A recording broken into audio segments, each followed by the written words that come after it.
Okay, so we're going to talk about folded items because we all know that you can't hang everything in your closet. Now, if you don't have a lot of dresser drawer space, you have to make room for the folded stuff in your closet. So like I said before, you're going to get a shelving system like this, which is really great.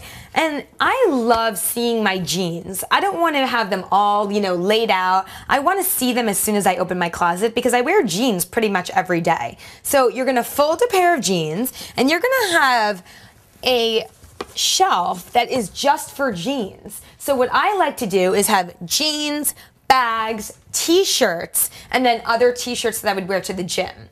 So I like everything all in one. When I open my closet, I don't want to have to search for things. I want to be able to see everything. So if I'm going to the gym, I know the top shelf, I'm going to grab t-shirts. I know the second shelf, I'm going to grab my pajamas. I know the third shelf, I'm going to go to my bags. And I know the fourth shelf, I'm going to go to my jeans. And like I said, you can put anything wherever you want, just as long as they're in chronological order that you like and that you can find.